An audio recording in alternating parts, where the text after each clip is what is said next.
Hello and welcome to Keep on Cybertrucking, a podcast where Cybertruck owners share their experiences as well as talk about all things EV and technology. My name is Eric. We have Chase. We got Will. How you guys doing? Doing good. Doing Good. good.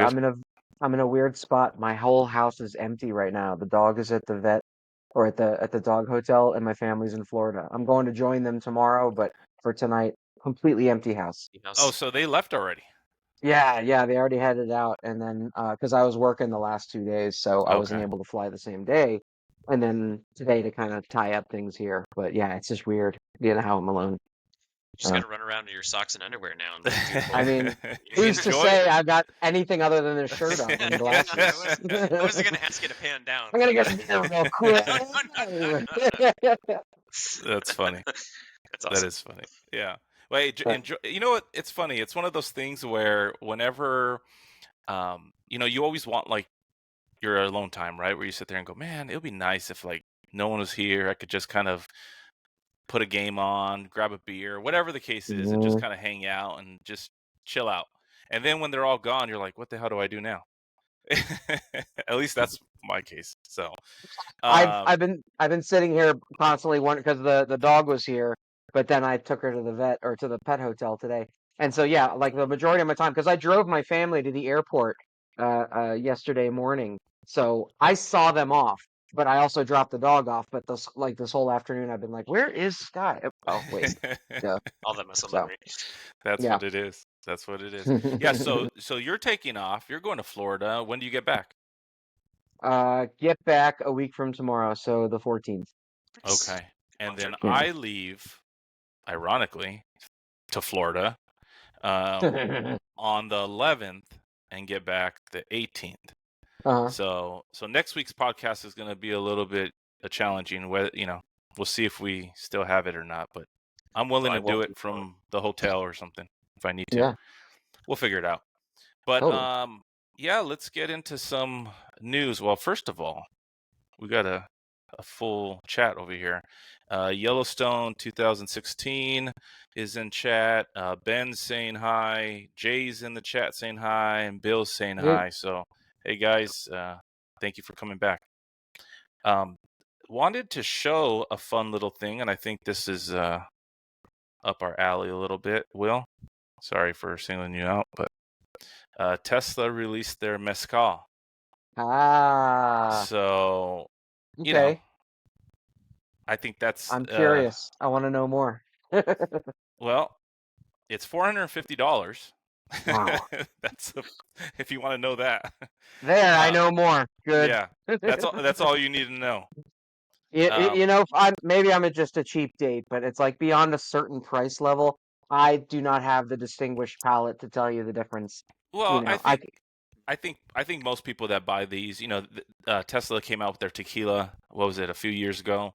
And I think Tesla most people, Kila. yeah, I think most people just use it for something to put on their shelf. It's kind of like a Yeah, trophy type of situation. completely. They went away from the clear bottle and they went with this what looks like a matte or satin black bottle. So it's pretty sleek, Hmm. really cool looking. It would look really great next to my Cybertruck if my wife is listening and she wants to get me a Father's Day gift. So, Well, I do have a $700 credit burning a hole in my pocket, so okay, well, see, we'll Chase, see. this is There why I you like go. you, Chase. Take it on the trip. Well, This is I why I just want to like you. also note, speaking of outrageously priced things in their store, just to mention that the Cyber Hammer, like the sledgehammer, was $700. I don't Cyberhammer. know if that was like a I think coincidence. I think that was a coincidence. No, it was not. They wanted people to use their vouchers. But speaking of vouchers that are given out, something Yeah, that's kind of irked me a little bit is the fact same. that they are now giving $2,500 vouchers to those who purchase a Cybertruck so they can use in their store. And you can use that for your power share home backup equipment. This is something that wasn't given to me. I had my power share installed 3 weeks ago, 2 weeks ago. I actually called Mm. today for the inspector to come out to, do the inspection. And I didn't get a $2,500 voucher. So not sure if this is something that I can call and get. I doubt it, but Yeah, because it would offset the cost because you still had to pay out of pocket having an all-wheel drive Yes. the install cost. That would have at least helped offset some of that. And it was almost exactly $2,500 for the install, so that would have helped me. So As people follow along, this has been one of my biggest gripes from the beginning of like Cybertruck ownership. With given the fact that we have dual motors, I definitely have it on my list to call Tesla to try to get some kind of answer, because I'm in the same boat. I decided to wait on the install. The installer canceled my order, and then Tesla came back at me and it was like, "Oh, since you canceled, here's the $700 credit." So in theory, I'm short $1,800 that I would have gotten anyways. So definitely want to track that down and see if it's even possible. well, I'm sure once you track that down and find out, get an answer from them, we'll go ahead and share that with everyone. Hopefully Totally. you're successful, so anybody that's taken delivery already, like Jay or anybody else, they can get their credit, because I know I want mine. I know you even said that when you talked to one of the installers that about like if you could just get the equipment, if they would just leave it. I wonder if I could contact the original installer and ask them, well, if I can't get the $25 credit, can you just give me the equipment that you were going to install anyways? And just hold on to the hardware? Yeah, I mean, basically, tell them, okay, well, I mean, if it's my equipment, I'd appreciate if you returned it to me, Right. and I'll discuss with you later if I want you to install it. I mean, imagine you could give them any number of excuses about the timing not being right, but you still want the equipment to have the option. Totally. Yeah, 100%. I think that's maybe one of the issues with Tesla is the fact that, especially in these early days of new vehicle launches, there's not a lot of options. It's kind of just take it or leave it, and what are you going to do? It's honestly been kind of a thing, like with the story before from the solar installers and getting it moved. And I think that this is something that, is still, again, as somebody who's really loved the company since 2017 and been driving the cars. I think that there's a kind of been a follow through thing that I think is honestly the undercurrent of a lot of what you're seeing going on with Tesla is the fact that they're very aggressive about the sale, about getting you sold on these things. But there's a follow-up issue that I don't think that it's not like, verbalized necessarily, but it's an expectation that you have of a timeliness of getting the things that you're expecting as a part of it. And I don't know if they've like maybe slipped into just a bad habit of like, well, man, consumers will just let us kind of really stretch it over the FSD thing, so maybe we can kind of, okay, the features are coming soon. They don't really have any kind of like urge to really get it solved all the way through. And I'm thinking that maybe like it's a bad habit that they've kind of developed over time. So Yeah. It's almost wild that a company will take your money for something you purchased and not actually give it to you. Looking at UT Sportline. Where's my light bar? oh no. Oh geez. Although I will give them a little bit of credit. I sent an email and asked for an update, and they said it should be shipping sometime later this month. So Okay. we'll see. Well, I still want my light bar. that was recently? You emailed? Yeah, just got to reply back today. Okay. All right. Well, fingers crossed for you, man. Because I'm definitely not going to get the Tesla one anytime soon. No. And I wonder if, all these, Or if. because the Cyber Beasts are supposed to have that LED light bar, right? Yeah. And I mean, they're obviously not shipping with them, and none of us have Cyber Beasts, so it's not like we can comment on it. But I wonder if I don't even know why I say I wonder. I think we know there's no communication as to whether they're getting it or when they're going to get it or any information. So, or the updated aero caps. I think it looks like they're ready to ship those. If not, they've been already shipped, because I know they're shipping the all-terrain wheel, or not the all-terrain, sorry, the street tire wheels. So no word there either. Not surprised. I did want to talk about, though, that I recently, or this weekend, I was at the Electrify Expo, And that was a really cool experience because I was able to take a look at a lot of the new EVs that are coming out. I was able to see the Rivian R3X up close, which Ooh, was really cool. yeah. I will say that that car is bigger than I thought it was going to be in a good way. Hmm. The interior looked spacious. Um, they didn't let us get into it because they had it roped off, but I was able to get it to arm's length and Yeah. um, really impressed with that vehicle. I'm really excited about it. I think that thing's gonna sell out like crazy. That thing's gonna be amazing. So this is the show here. That's awesome. So for anybody that is looking to go and you can test out e-bikes and electric scooters, and I was able to see the Pebble electric RV travel trailer. I was able to not only see the living vehicle trailers that they have there, but also I was able to talk to them about the Cyber trailer, which I know we talked about a few weeks ago. Mhm. Really cool. They gave me some inside information on that, which I can't disclose, but that thing I think is going to be really, really cool, and I can't wait for that. So there, I believe next show is in Denver in July. So for anybody that's out in that area that wants to go take a look and spend the weekend just kind of hanging out with the family and kids and looking at all the EVs, I would highly, highly suggest doing it. And then I believe they're going to San Francisco, Seattle, and going out to Chase's territory out there in Austin in November. So Ooh, just okay. kind of wanted to share that because I really enjoyed it. I thought it was fun, and figured our audience would want to know about it. Yeah. One thing that I did see there that I wanted to share as well was, if I can find it here, I have been in need of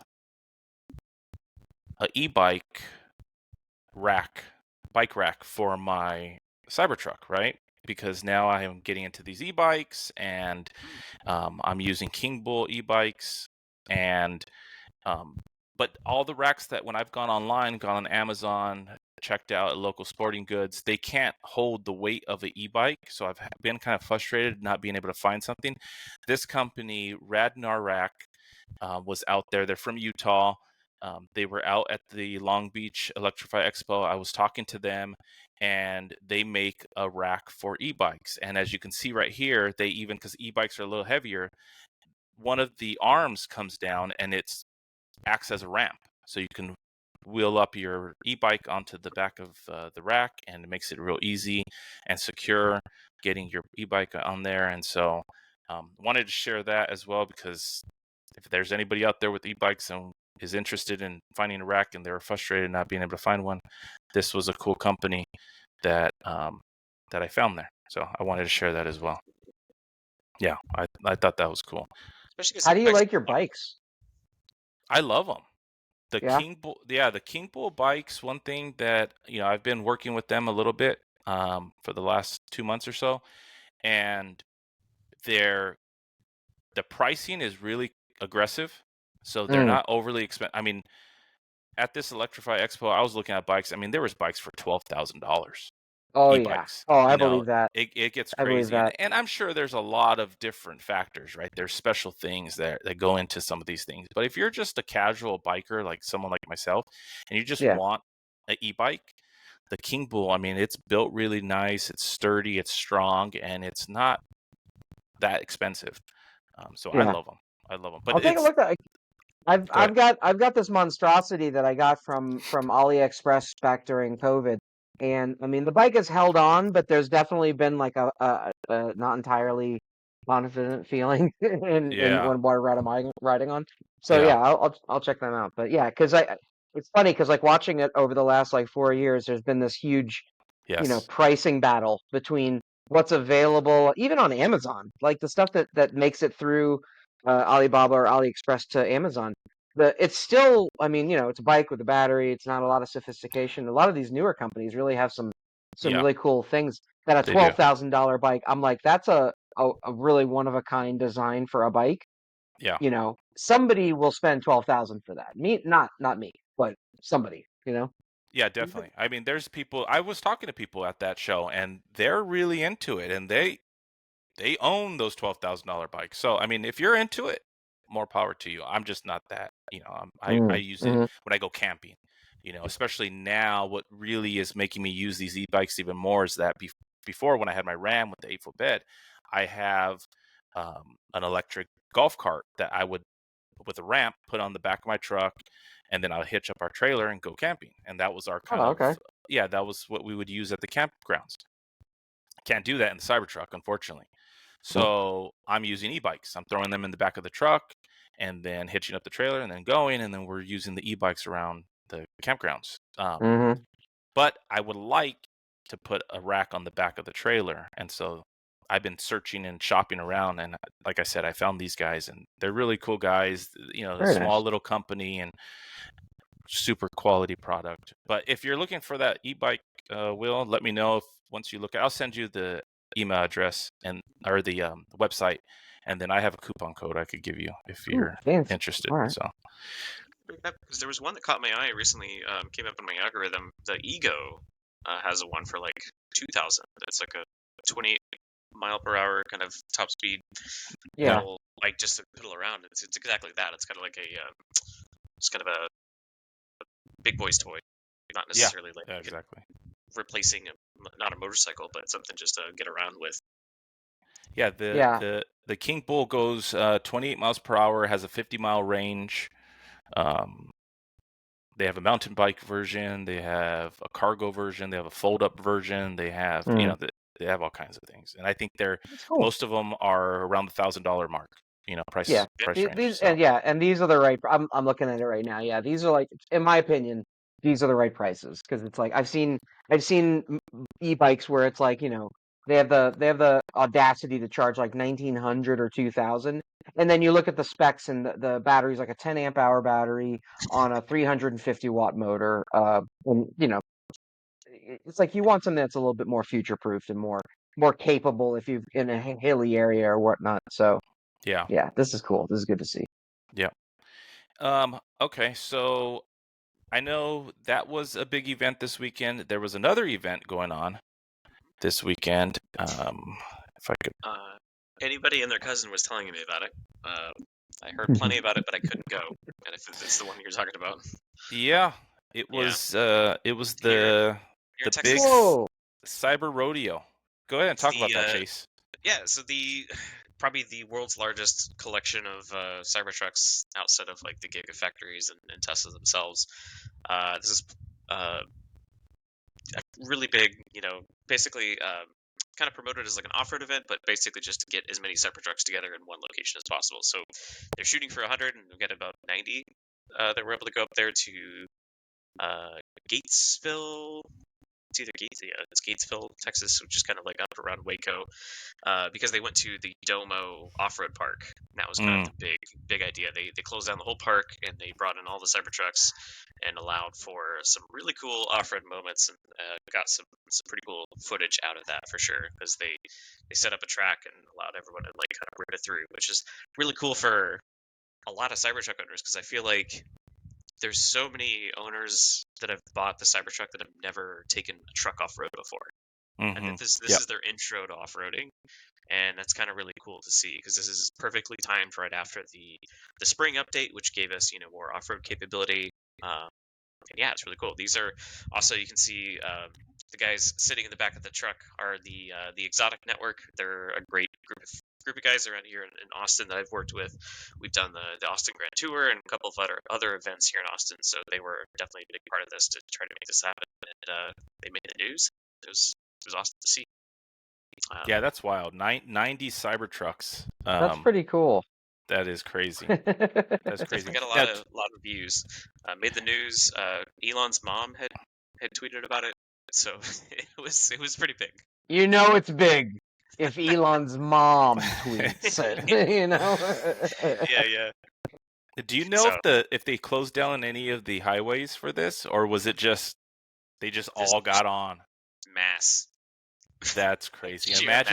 Imagine seeing that. Imagine just driving, not knowing this was going to happen, and it's like, oh my it's gosh. one of those things where people still, get excited about seeing a Cybertruck, and so it's like, imagine you see one and you're like, oh, that's cool, and then you look and you're like, wait, there's 2, Uh-huh. 3, 4, 5, 6, 7. Yeah, I guess I, the question is like, what is it called? Like, is it like a flock or gaggle? Like, the words for a group of Cybertruck is up for yeah. debate at this point.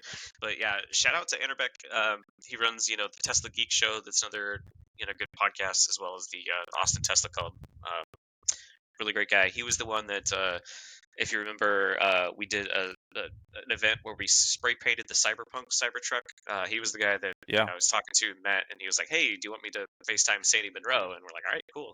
Here we go." Yeah. So great guy. Used to work actually with SpaceX, I believe, back in the day. And yeah, really, really awesome Cybertruck owner as well. I unfortunately had my wife and I's anniversary that same day, so I was off chilling by a pool with my lovely wife. So Okay, I'll make sure I happy edit out you saying unfortunately. Oh, this is live, sir. Well, Actually, I take it down and then I edit She it. knows And I really wanted to go, but I made the right decision. I'm giving yeah. you a hard time. But I can go on record as saying, as somebody who works in live television, usually you shoot if you do it the first time and it's live, but in general they always do a second broadcast of it, and then they have the library tape version of it. Yeah. They frequently will go back and revise or edit out, or will shoot something again and pretend as though that was the original one that went to air. kind of Yeah. like how Netflix did your girl Kim in on the Tom Brady roast. Oh gosh. Don't get him started, okay? Don't get Will started. Oh. They cut out some stuff from that after the fact. He's home alone. We don't want Yeah, him I mean, to come on. get too aggressive. Why are you turning this camera off? Yeah. That's a cool event. I would have loved to have been there, but I just also think about everybody that's ever approached me when I had the truck, being like, "Oh, this is my first time seeing one in person." yeah, And they're like, "Oh, I'm seeing one in person." I'm like, "What if you saw 90 on the road with that you?" would Yeah, you'd be like, "Holy shit, Terminator is happening right now." Like, the Transformers are rolling out. God, I hope they're yeah, Autobots. exactly. The cavalry has arrived. Uh-huh. I'll pull it up for later, but there was one clip in particular that was kind of interesting. That it shows the durability of the Cybertruck not being able to flip. That was very interesting. It came out of that event, and it kind of went around and has its own. It's a very bizarre thing to focus on, but hey, it makes for good content for sure. People want to know. You'll be surprised the things that people want to know. Well, I used to work in IT. I saw people's Google search histories. I know that they want to know a lot. Yeah, I got you. If you ever okay, well, since the chase it's a little bit of a highlight. It's basically the first clip in the beginning. It kind of shows how far they were able to get that thing to go up. Okay, let's see. I'm gonna pull this up real quick. Bear with me, everyone. Turn off the audio. In case anyone is ever in doubt, the capability off-road that this truck can do out of the box. Yeah, they're taking. Look at all those Cybertrucks. I love how they're just in line, like kids at school. Mm-hmm. And I love They've never how off-roaded, so they see the dirt road. They're like, I can't possibly go around this guy. Yeah, exactly, right? There's no possible. It's like, come on, guys. I think it clipped out, but like the very first frame of the shot, here. Yeah, through here, yeah, you can see this little whip that people have been taking. Only one got stuck, as far as I can tell. Hang on. Hey, can you pause it? I'm counting the lug nuts. Hang on. Get back. Go roll back. Right there. Let's count. Enhance. No, see, no Turo renters taking that one. Yeah, that was the difference. No, that's cool. That looks like a lot of fun. That's I'm actually working my way to get my Cybertruck to off-road status. So we're gonna go ahead and get there. Hopefully get there. Yeah, and I actually at the Expo again, I met some guys there because my Cybertruck was showcased in the Expo, and where they parked me next to a very nice gentleman, Ian. if Ian's listening, and he owns a Rivian, and he takes it off-roading. I mean, he's a big off-roader with his Rivian, and so we were just talking, and he said, next time we go out, I'm going to call you and invite you over, and we're gonna take you out. yeah. We're gonna take you off-roading. So Nice. I'm looking forward to that. Real quick, I had a comment from last episode from Byron, and he asked me, and Will, if you don't want to answer it, you don't have to. But Oh, he shit. asked specifically why did Will sell his Cybertruck? Well, now he's in the chat and he's asking, Will, why did you sell your Oh, Cybertruck? So yeah, so yeah, I mean, including a lot of the drama that I had mentioned from the service center would be dishonest of me. It's just it's a simple thing of I've held on to that Cybertruck reservation since literally the night it was announced in 2019. And, like everybody, I was really, really anticipating it. And when I had the opportunity to get one, I saw it as one of those, okay, this has been 4 years in the making, and I'm really, really excited to kind of see this come to fruition. Whatever may happen shortly thereafter. Now, to kind of put that in the parentheses of the context of the last year or so, I worked in the film industry. Last year, we went into the Writers Guild and SAG um, negotiations, and there was a very, very long strike that did a lot of damage to the film industry. And once it was completed in November of 2023, is right around the time that they started delivering. So I was expecting work to return to normal, like a lot of us were. And so when I had the opportunity to buy, I was like, I'm really just, I don't mean to wax philosophical, but it's that whole I'm at a point in my life when I don't have too many YOLO plays left, or I definitely shouldn't be. So I saw it as a closure of all of that excitement that I still honestly genuinely feel about the truck, and was thinking about it just the other night where I was like, I really hope that in a couple of years when I'm able to kind of consider buying another one, um, it's more feasible for me. But the closure of the question, my answer to that question is just this year, January came around. A lot of work that we were expecting did not return back, and a lot of it's moved overseas. And we just have not seen any of the recovery in our industry that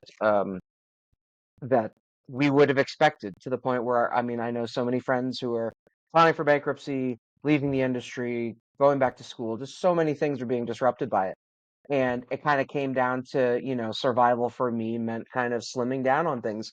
And the truck did a great job. I absolutely loved driving it around. I still think that keeping it clean, and if it's not wrapped, is just a nightmare. You're begging for trouble. Just get it wrapped until somebody comes out with something, just some sort of a code.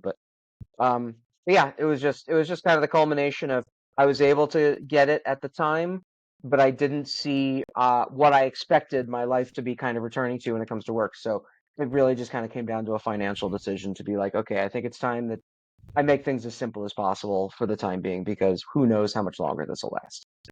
Totally. Well said. Yeah, I think yep, it's really important that we're all completely transparent and honest. Ever since we started this whole thing, that of our situations, and like I said, ourselves too, that we treated it like a business decision because of the price yep, increase. We don't have just $100,000 to like just blow in cash on a fun vehicle, so we kind of have to be more strategic and smart about it. And if it wasn't doing as well as it is on Turo currently, then maybe we'd be in the same situation.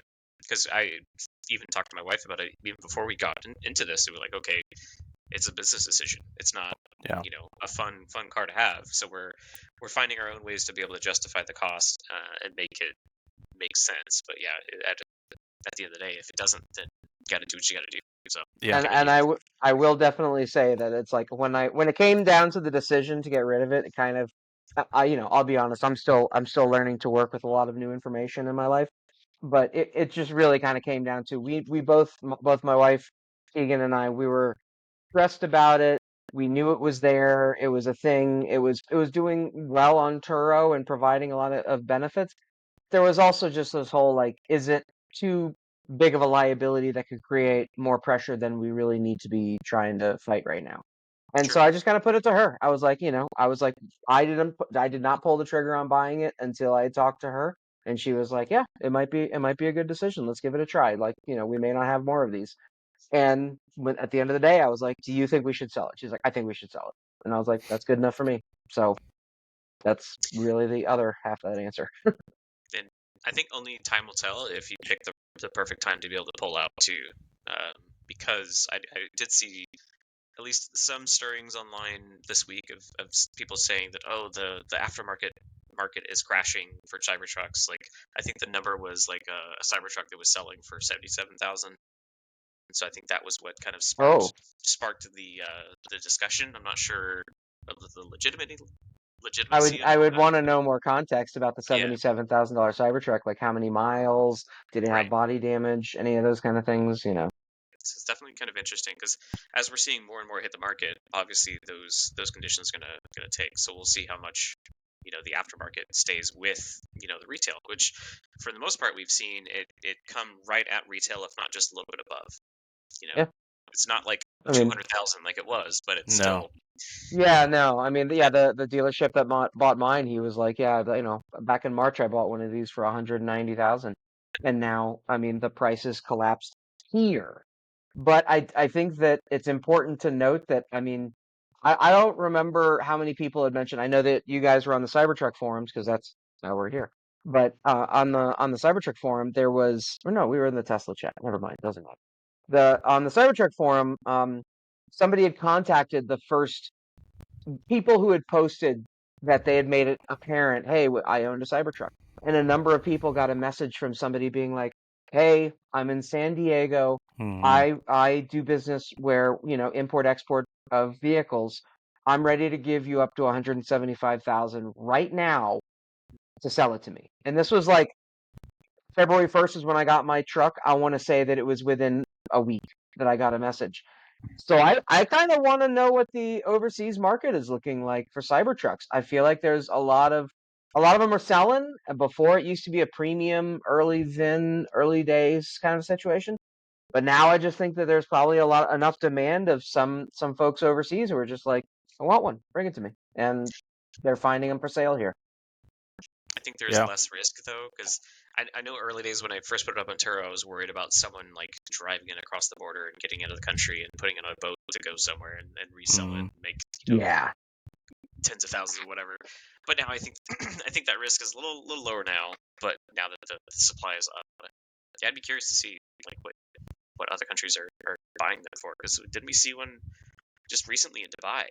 I saw it pop up Hmm. on the internet too. So who knows where that so came I from?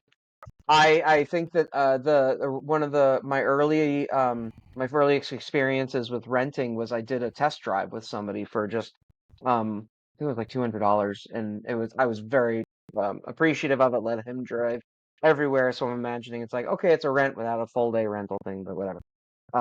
But yeah, he had mentioned, he was like, yeah, I've got my reservation in, and I've got mine coming pretty soon. He's like, yeah, my buddy got his like 2 weeks ago, but he already sold it to somebody in Dubai for like 200,000. And I was like, whoa, he just that was the earliest. Fuck it, let's just do this, and just sold it. Yeah. Yeah. Yeah. I know a guy that, and I think I told this story on the pod, but I'm not sure. Either way, but I know a guy that um, told me that when he actually picked up here in Irvine, and he says that when he picked up, he left, he went to go eat down the street right after delivery, and a guy approached him and said, "I'll give you, I forget exactly the dollar amount, but like 175,000 right now. I'll wire you the money right now if you sell it to me." And so he did it. He's like, "I drove that thing for 5 minutes and I sold it to the guy and he wired me the money." And I was like, "All right, I'm done." You Took know? an Uber home, Yeah. right? Yeah. So Go it buy a was Rivian. crazy in those times in the early days. I mean, I had so many offers from people. It was wild. I Definitely wild. definitely think that the last 4.5 years, but definitely the last 6 months of the saga of the Cybertruck will be probably a really fascinating several chapters in Tesla's story. But I'm looking forward to somebody years from now, kind of looking back and doing all the research taking all the hearsay out of it and just building a timeline of events, including the economics of how that. Because I mean, we don't have any I don't think we have any American manufacturers that have this kind of a weird 100% markup aftermarket within the first few months of it coming out. This whole fightingness, like literally Motor Trends and other publications being like, we can't get our hands on these trucks except in collaboration with owners. Tesla doesn't give them any trucks to evaluate. They only it's going to be really really fun to see kind of once the plays are over and they can do a full analysis. 100%. Which I'm curious about that too, because I forgot to bring it up actually a couple weeks ago on the podcast. Is I went by one of the local like Tesla showrooms, and I know where they park their vehicles for test drives, and there was a Cybertruck there in the parking lot, just one. But I still have not heard any stories of like Tesla actually offering test drives at all. Mm-hmm. So I'm not really sure what the story was there, but that was a few weeks ago. Yeah. So I don't know. They need to start. I mean, I guess they don't need to. It doesn't matter. They're just selling them either way. Oh, that'd be fine. They can print on Turo.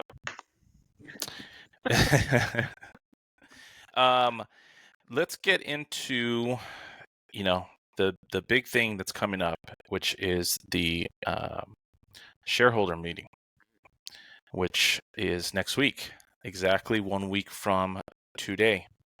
All the invites went out. Yeah, this is something that is going to be a big telling point of where Tesla's going and what they're doing and how they're going to be doing it.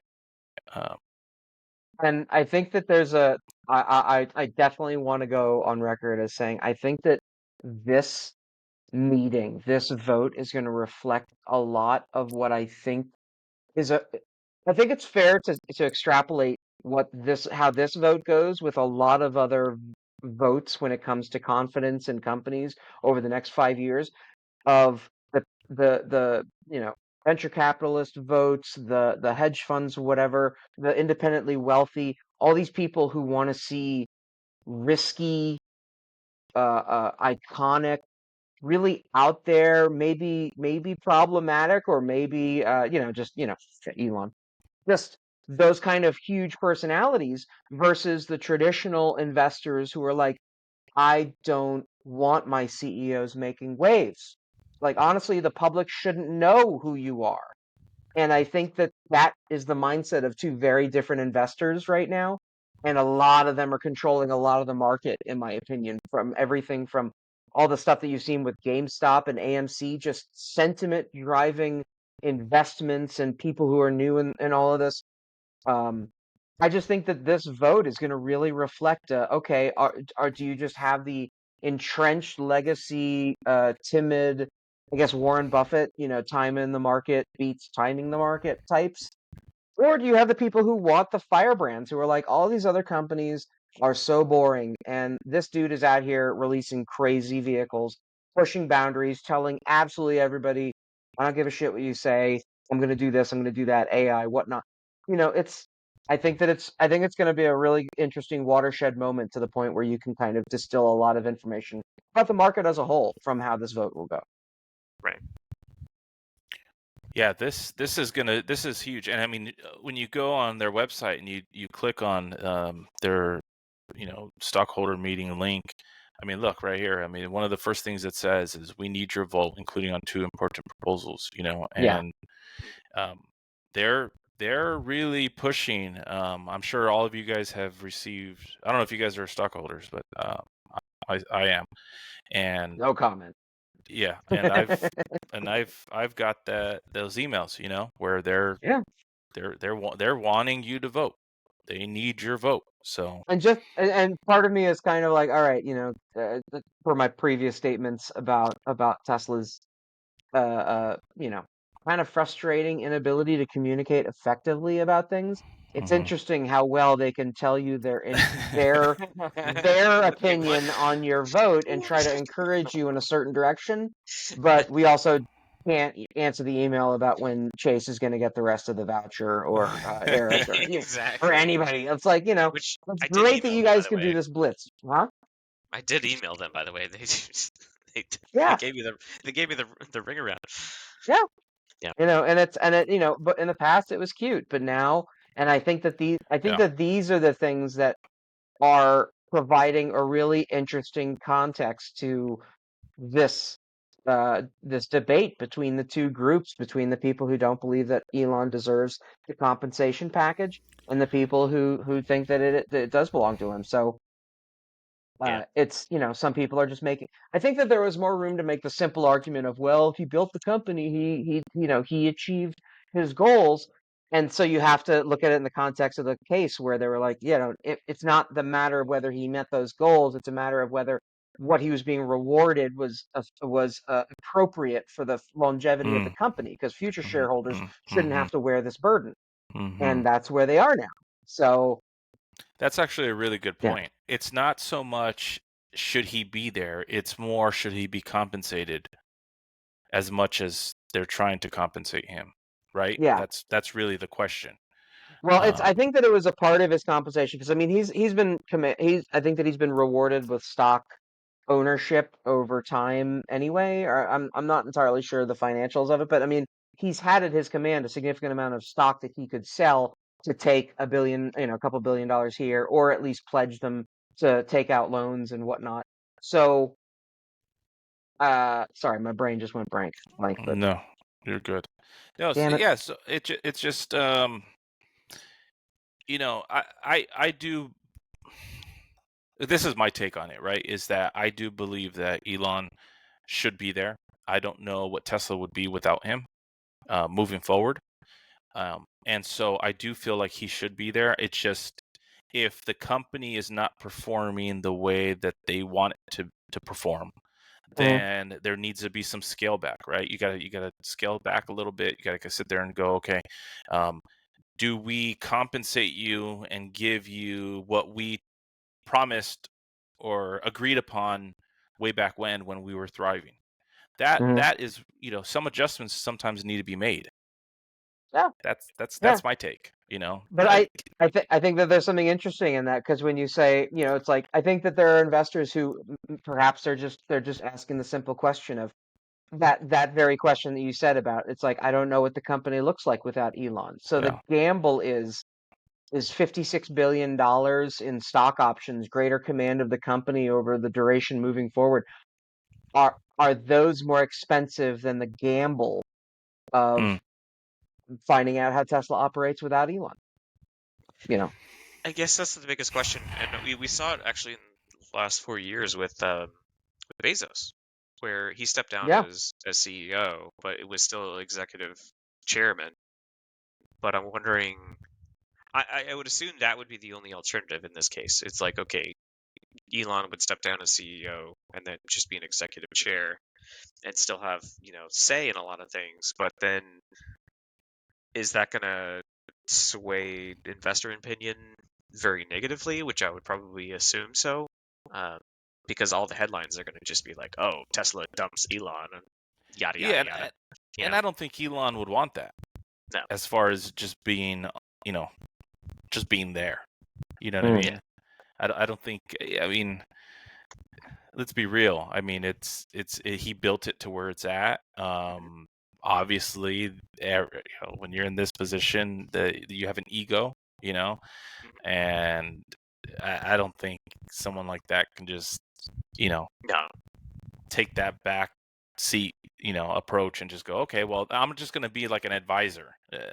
yeah, not willingly for sure. I think that, like, there's been a couple of articles, hinting at that, probably were from information placed from inside sources, basically just saying, I mean, if he loses this vote and doesn't get the compensation in the form of all that stock, it's not so much the money at that point. It's also the fact that he doesn't have as much control anymore because of where he's landed with selling off stuff to purchase Twitter and whatnot. So I think that I think that he's made it clear that he'd want to leave and go with XAI or do robotics with some other kind of a company that could easily make money to get something founded.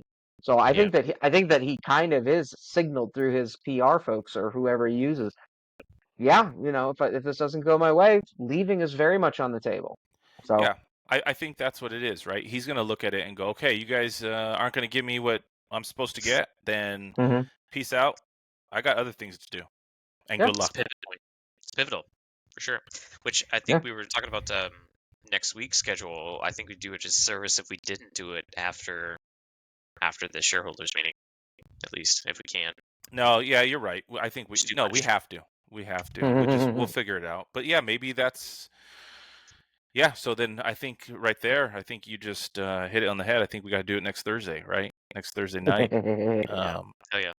Like There's reports in live. it's literally like it's we can see the fork. We can see the fork in the road, and it Hey, hit depending on what the happens, we may need you, Chase, to go down to headquarters to Yeah. Giga, Texas, local and stand correspondent. outside. Yeah, Yeah. stand outside and I'll do it.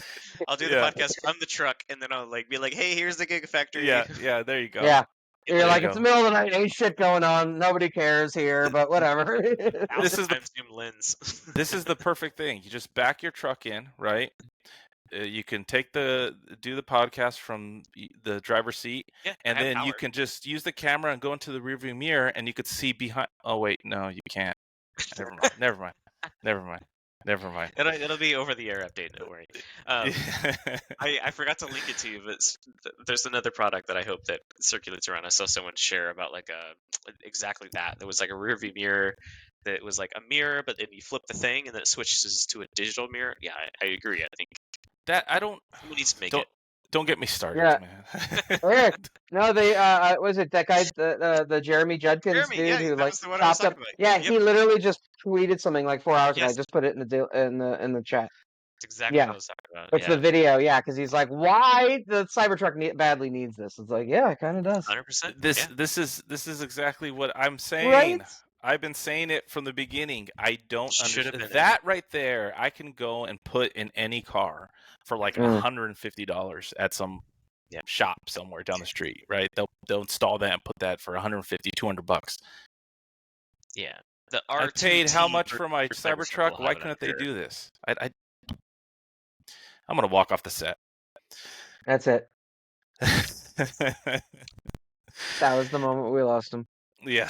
What? I'm telling you, man. he also- it irks he me. also shared That a and fun- the home link. The home. Oh, the home link? Yeah. What's I'm the- going mute. Oh, for the garage. The Oh, garage gotcha. door opener. Yeah, I got you. I got you. He also did share a couple cool Easter eggs that are Tesla Easter eggs that also apply to the Cybertruck. I think we talked about them before. Like, there's one if you like click the charger button as when it's plugged in 10 times fast, it flashes in a rainbow pattern. Yeah. And then also if you ask it through the voice command open butthole, it'll open up the charge port, which is classic. Oh my god, I swear. Sometimes I'm like these like they consult directly with 13-year-old boys, I think, to design these trucks sometimes. They're like, what do you want to see? What if it says hole? It opens up the truck. Perfect. Remember this when you're voting in the shareholder meeting. Like shareholders are like, it's literally the only truck on the market. And when you ask it to Oh. open its butthole, charging port. Sorry, one more aside. I totally forgot about this that I did want to bring up on the podcast today. That happened. There was another minor update, by the way. I don't know if you noticed in the last week or two. Mm-hmm. Another minor update. My pet peeve of just saying minor update and they don't give us any kind of notes or what they fixed or what they didn't fix. But they did break something. I don't know if you noticed good. the turn signals lately. Eric, have you noticed? Do you use the auto off feature with the turn signals? But you're muted, by the way. But if you notice, if you use that to merge lanes, when we've had it since the beginning, you merge lane and then it would turn off. Now it doesn't turn off anymore. I haven't experienced that. At least mine is not. I haven't experienced that. I'm gonna now pay better attention. Yeah. But I can't. I drove it yesterday, or I drove it today. I didn't. Like it's I either didn't. that or the switch for the auto turn off is somehow busted because it's definitely on. Yet I'll turn my turn signal on. I'll merge. When it usually turns off, it doesn't. It just stays on. So I have to like manually click it off. So That's odd. and it's only last week. Yeah, that was the what was it? 11, like .11 or whatever it was. Something. Yeah. Yeah. Kind of switching gears a little bit. Talking about updates is I wanted to get into the full self-driving. So it seems like 12.4.1 is releasing today to Tesla employees, and then Elon time is stating that if that all goes well, they'll start pushing that out to customers this weekend. So that's actually encouraging to see. Yeah, it's that's what they need to do is start getting that out to people, and then hopefully sometime soon we can get that on our Cybertrucks, right? I have some plans this summer to go on some trips, and I would like to have my at least autopilot. So Yeah. At least autopilot. Full self-driving I'll wait on, but Say this, I don't know if you guys feel the same way about this. I feel like there's some fatigue with the fact that it's like, wasn't Tesla just absolutely screaming about FSD for like a yes. solid month, telling everybody to try it. There's a trial, do it. It's on your cars, do it. It's bulletproof. V12, V12.3, 12.4. Like there was a full court press. Mm-hmm. Now I'm just like, I feel like there's this one tweet where it's like 12.4.1 is going to go to employees sometime. Mm-hmm. It was like the most unthrilling thing. I feel it's like I don't know. It's really really difficult to keep up with sometimes with Tesla. Well, it's frustrating. Yeah. It's frustrating because they tell you one thing and then it doesn't happen. I mean, look, I think what did They they just say don't that, tell you. or they don't tell you? Yeah, exactly. But didn't Elon say that? And it's still early June, but he said that Cybertrucks are going to get full self-driving by the end of June, right? Or am I crazy? I mean, that's what he said. I mean, I thought that he had it said like June was like the earliest with 12.5 I think was the one of the most recent and yeah, I think they were aiming for it. But I guarantee you like if it doesn't come to Cybertrucks, what they're going to say is, well, we said that it's going to come to 12.5, but I mean not all the Cybertrucks at once or something, they have to join the branch or something like that. I don't know. which I won't oust him on the podcast, but I do know one employee that just got it today. Ooh, oh, really? okay. That's progress. Look at Chase is always name dropping over here. I know. Sandy Monroe. He's like, my buddy's had that feature for weeks now. Whatever. It's cool. It's like the secondhand like high from Gigafactory. It spans at least like 100-mile radius around the Gigafactory. Yeah, that's I mean, that's a good sign. It's true, right? They're pushing it out to employees, so that's good. Another thing, talking about full self-driving and all that, have you seen the new rider quality score and guest mode that they're hinting at the robotaxi, right? It's coming in August, and there's just little by little we're kind of hearing more and more about how the app is going to be redone for robotaxi, and this is just kind of a few more examples of that. Can we just call it Tuber? Yeah, I would like to robotaxi. What are they going to call it? I guess robotaxi. I don't know what, because if they're going to make it like a third-party app or like its own app for ride sharing specifically, I'm curious how they're going to spin it. Or they're just going to have everyone download the Tesla app and then it'll just be a subset of that same app. I don't know. Yeah, I think that's probably what it'll end up being. Yeah. Because I think that because they want to be able to integrate that into ownership. So it's like, okay, build the customers facing side first while building the owner vendor facing side next. Get it so that okay, you're able to do ride sharing, and then you as the owner can say, hey, I'm doing ride sharing and picking people up or whatnot. And then down the road, they were like, okay, now as the owner, you don't even have to drive the car anymore. It can just go pick up passengers or whatnot. Very true. Big news today was Rivian. Rivian? Yeah. Rivian came out with their second generation R1, the R1T and the R1S. They had to one up Tesla with the 2.6 Cyber Beast. Their new R1T can now go, obviously the top spec one, will go 0 to 60 in 2.5 seconds. That's fair. They're having over 1,000 horsepower. They're doing new drive units. They're doing a lot of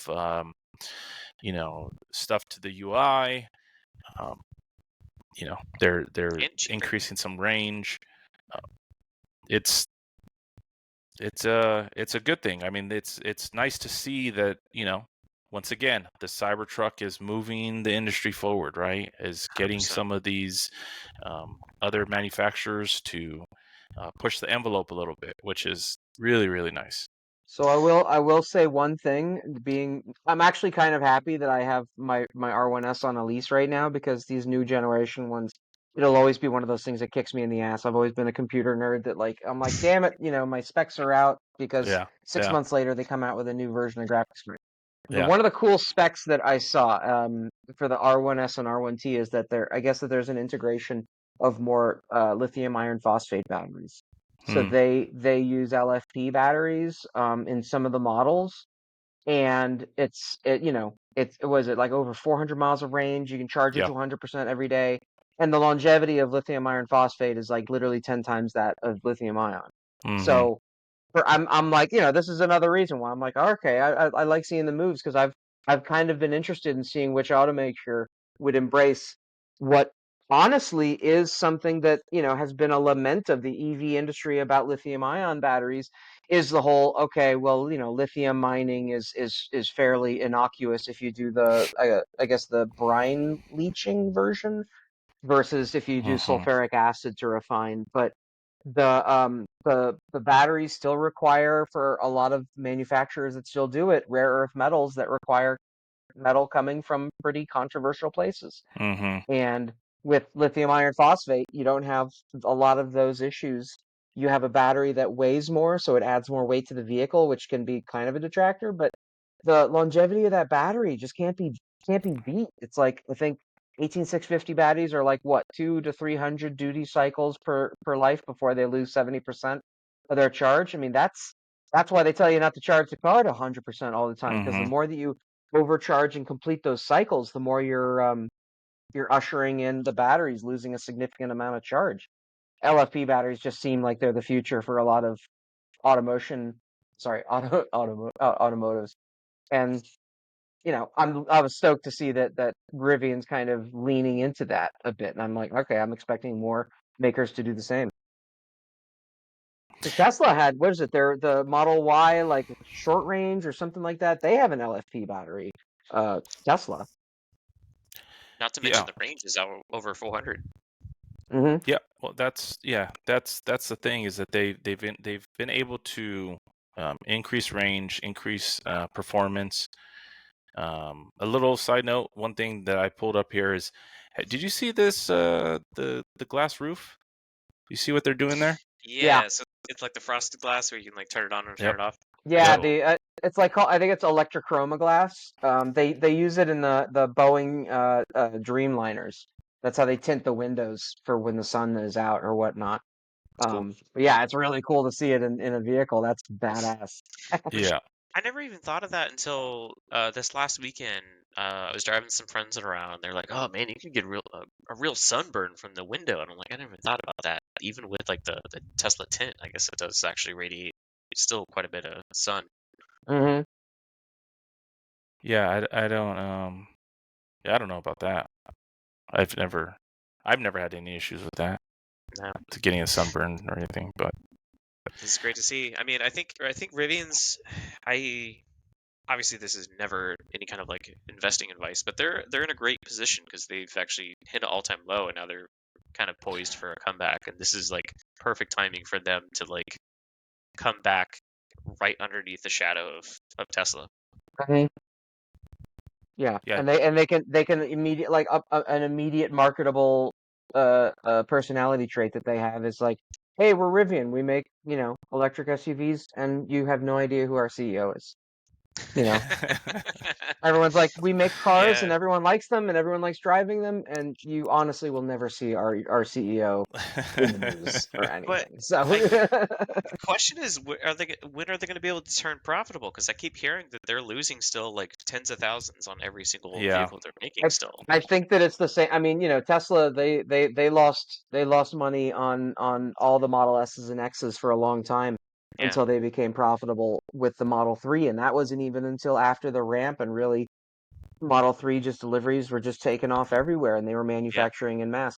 I think that that's what they're looking to do with the R2 and the R3 and the R3X series. Like they're already showing it's like, okay, here's our smaller, less luxurious, manage expectations view, and then the R3 seems to be kind of like the R3X. I feel like got a lot of hobbyists and Hmm. streetcar speed addicts just being like, ooh, okay, all right. And I mean, I was actually going to ask Eric before when you saw it in person, because I think that the photos made it look like a Volkswagen Golf size. yeah. Like I No, got the impression of something very small, like no, disappointingly small but sporty or something. no. It's not. It's not. It's not small like that. No, Yeah, not at all. yeah. It's So how can I? What can I compare it to? It's not quite the size of a Rav4. It's if I had to just looking at it for a few minutes, it's probably slightly. It's probably in between a Model 3 and a Model Y. Hmm. It's probably where Yeah. it's at. Or maybe it's like a Model 3, but it has that hatchback. It's not that small. It's not that small. okay, It's a nice size. It's interesting you bring up size because that was one thing that I had actually a couple of renters had brought up. They had driven our Cybertruck, and they were surprised about the amount of room inside and the general size of the Cybertruck in comparison to the R1T. They're like, yeah, Hmm. I ridden with my friend. He had an Rivian, blah blah blah. They just didn't like it because it's basically like a mid-size pickup rather than a full-size pickup. Yeah, hmm, that's exactly what it is. When I did my video with John, uh, he has a Rivian, and I drove his Rivian, and it was very comfortable. Drove really nice. No issues whatsoever with. I can't complain about the vehicle. But for me, the size, I want something bigger. Um, Totally. I want a full size truck, or at least that feel of a full size truck. And I didn't, from the size of the bed to the width of it to the height of it, just everything for me. Uh, Beautiful, beautiful vehicle. But for my needs and what I need it for, it wasn't. I need a full size truck. Um, so, but I love Rivians. I just love them. I think they're beautiful cars. so I couldn't use a I R1T. but worth discussion is also, so some of the other stuff that I saw on Twitter that they've announced is, so we're getting some software updates this summer, Mm. and I don't remember if they said that the two were connected, that there are features coming this summer and that the things I'm about to mention are coming this summer, but I just know that they're both very soon. One of I guess the stings of ownership is that the R1S comes with a hotspot feature and unlimited LTE Sick. connection. So you can provide internet to everybody sitting in your car. You give them the Wi-Fi. It even has a QR code on the screen, so you can just scan it and you're right in, and using the car's data. So now they've announced a premium connectivity subscription that will be, I guess, retroactively required, because everybody who's had a Rivian, they're supposedly getting 1 year free, and so the vehicles that have already been in ownership for a year will have to immediately subscribe to this new premium connectivity thing versus uh like I don't think that I'll have to subscribe to it until I hit the 1 year mark, which will be in March, I think.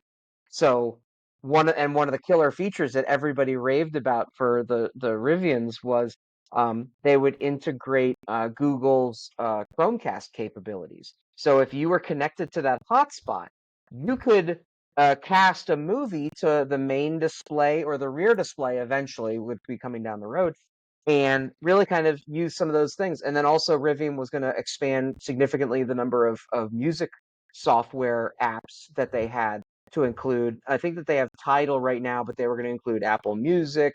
They were going to redo Spotify, just a bunch of things. And Nice. now it's all going to be under the monthly subscription. So I think that I think that there's one of the signs of Rivian kind of fighting back into profitability. It's being like, okay, we've got enough cars on the road now. We can't afford to float the cost of this huge of a fleet and subsidize their LTE costs. So and the price is going to be something like $14.99 a month, and paid annually it's like $149. Whereas Tesla's is, I think, still $99 for the year or $9.99 a month. Yeah. Yeah. Do you know actually if their hotspot's available while the vehicle's driving? Yes. But that's Yeah. a big, because I just realized that the Cybertruck does have a hotspot capability for their internal Wi-Fi, but it's only while you're parked. Oh, You okay. can't access it while you're driving. So that's Oh, been that's kind of a selling point. What is that on? yeah. I mean, If you go to Wi-Fi, you can actually create a hotspot, but it's only available while you're parked. Oh, I didn't know that. I didn't think know it that was- you can actually do It that. got snuck in there in like one of the last few updates, but there's another like tab just for Wi-Fi. You can create a hotspot. Interesting. Yeah, well, I mean, my Ram had that. When you're driving, it had a hotspot, so my son would be on his iPad or his yeah, Nintendo like Switch or whatever, and yeah, kids are on the tablets in the back seat. So yeah, I mean, it works while driving. We used it on our trip to Vegas back in March. Totally. nice. And then the last thing about Cybertruck versus R1T, just shout out to one of my renters was some guys from the startup called Chargely, another EV startup, and they make this app that's basically try to make EV kind of ownership a little more accessible, especially for non-Tesla owners. And they brought their R1T down from Maine and then rented my truck and drag raced both of them, and it did completely. The quad motor R1T just slapped the dual motor. Like there was Really? no comparison. But now we know. So we Yeah. have actual numbers now. I think that it, for right now being more cost conscientious until my industry kind of lets me be more fun again. I'm very happy with the R1S dual motor, but there is definitely a punchiness that is missing in it. If you want that little bit of extra electric vehicle leap when you tap the throttle, you're definitely going to want like the dual motor performance, or I think is the next one, and then there's the quad motor. So if you're looking for that, I want to be able to smoke somebody off the line at an intersection with everybody, like your whole family in the car. You want the quad motor or the dual motor performance, because mine still got a very, very solid performance. It's absolutely what I need right now. But I mean, unless we invest in an RV trailer anytime soon, I probably, if I had to like offload the Cybertruck tomorrow, I would probably buy Model 3 Performance 100%. I've already convinced myself that half the cost, a little bit faster. So at that expo I was at, they had a Model 3 Performance. Yeah. Ooh. That thing, you guys are gonna kill me. I was supposed to drive it, And but I got tired. what? I'm getting old, okay? Oh, you got tired? I got tired. And I was there with my buddy. He was helping me film, and he was like, "Are you gonna go drive it? You gonna go?" I said, "Nah, I'll do it tomorrow." This was on Saturday. I was like, "I'll do it tomorrow. I'll be back tomorrow. I'll do it tomorrow. No problem." I never got around to it, but I saw it in person. That thing is cool. Looks sick. The seats, man. Yeah, I agree with you. I would love to buy that as just a fun little car to drive around. That thing is cool, but I'll drive it. Black satin wrap. They had it in red. That thing looked amazing with white interior. I'd probably do that. The red with white interior. It's nice. Or $55,000. Like you can't It's a get steal. better than that. It's a steal. It really is. for what you're My getting. first F-150 was almost that much. Yeah, It's that's crazy.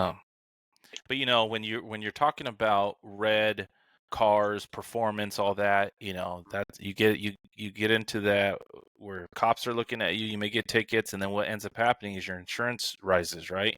And so another thing I wanted to talk about, segue, you like that, is Tesla has hired Geico executive Alan Labin Uh-huh. Yeah. to try to help lower their insurance costs. It's much needed. So I recently sold my wife's Model S, and because she was the main primary insurance holder for our Tesla insurance, I couldn't remove her off of our insurance, and so I had to cancel the whole insurance and then um, put myself with the Cybertruck. Well, my insurance premium just went up because of that. And so I'm almost at $300 a month, which is crazy, man.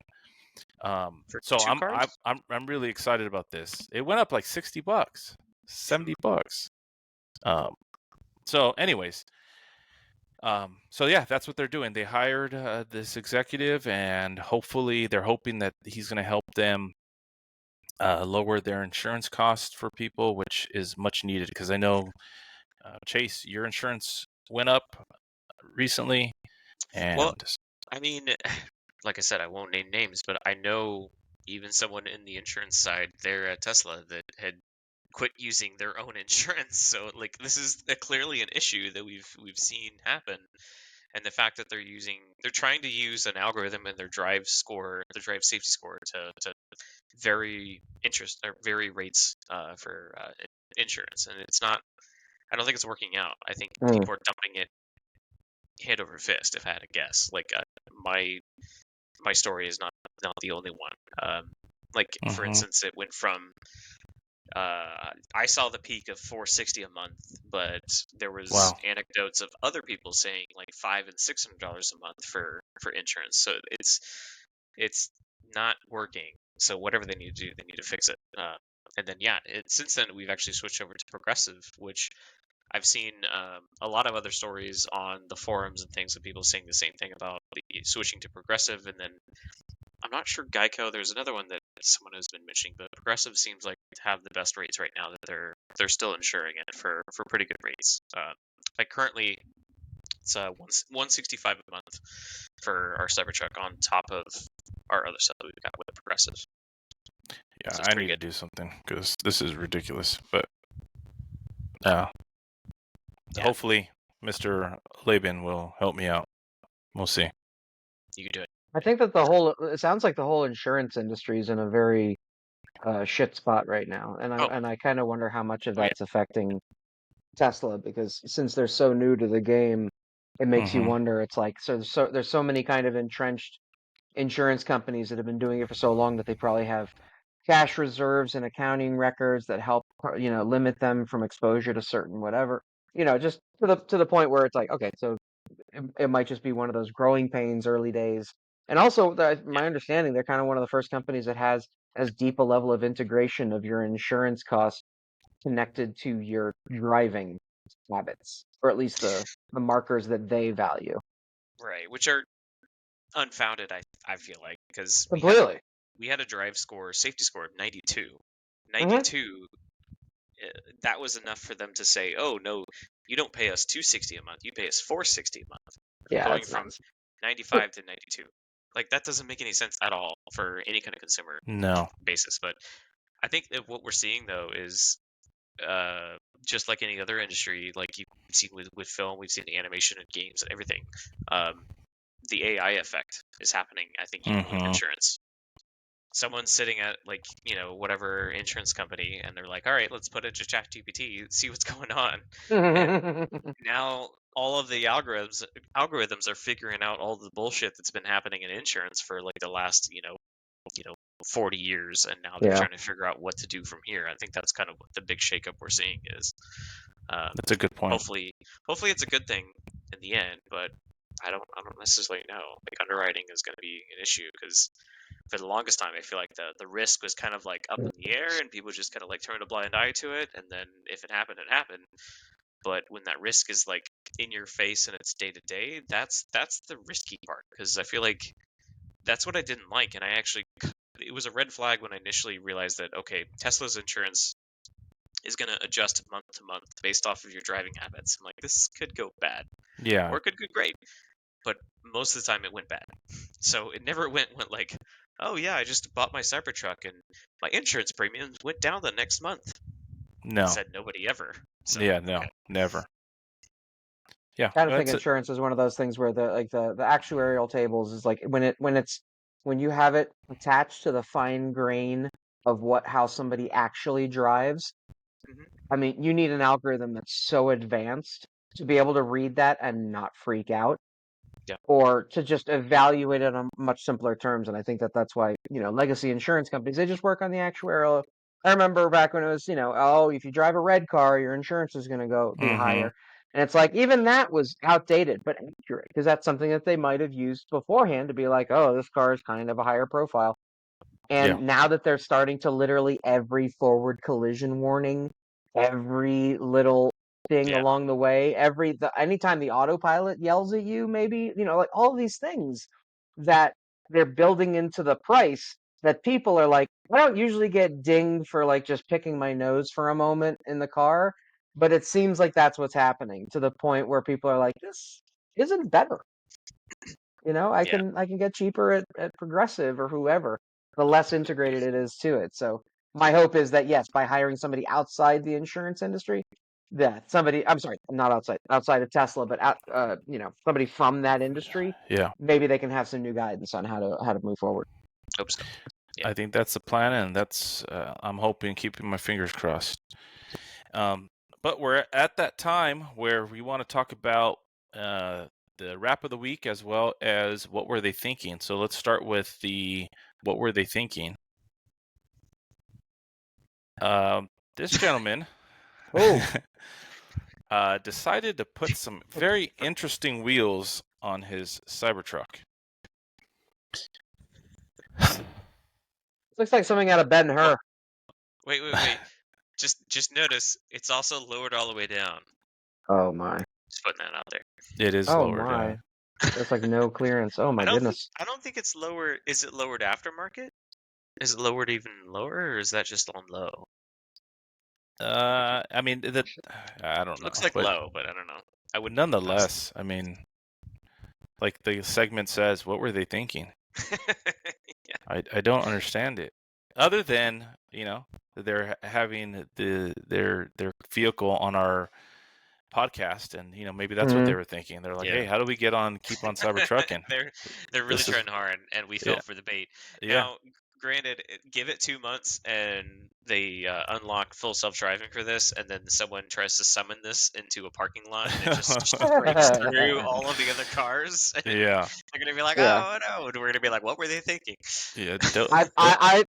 I'm gonna go ahead and say it. I think that the guy at the Upland Service Center who says that the lug nuts are falling off of the trucks This is because they're why. swapping wheels. This is why. That's probably my truck. Look at that thing. Yeah, that is your truck. Damn Yeah. it. This is wild. You got For me, the guy. gram. Yeah. So Is that even like legal? Can you even drive that on the street? I feel like that's just a danger. Like, That's if you're gonna tell me, I put those on my car because like the car's just gonna sit in the garage because I'm obscenely wealthy and I collect things. I'm like, Yeah. okay, that's fine. Do you, whatever. But it's like when I'm turning left in Ben-Hur's chariot slashes through the side of my car, I'm gonna be like, dude, really? They'll drive out here. Come on. Well, We lived in LA. and you guys drive by EVs. How many times are you in a parking lot and there's pedestrians walking around, they don't even know you're driving, right? Behind them. Oh man. Imagine this. You come up next to them and you clip them with the side of your wheel. Hey, I was here. The first one's the warning. Yeah, Oh exactly. my gosh. So that was what were they thinking, or as Mark in the chat says, what were they smoking? What were they smoking? Now we're know what talking. they're smoking. Yes. Yeah. And then the wrap of the week is a wrap from Puerto Rico.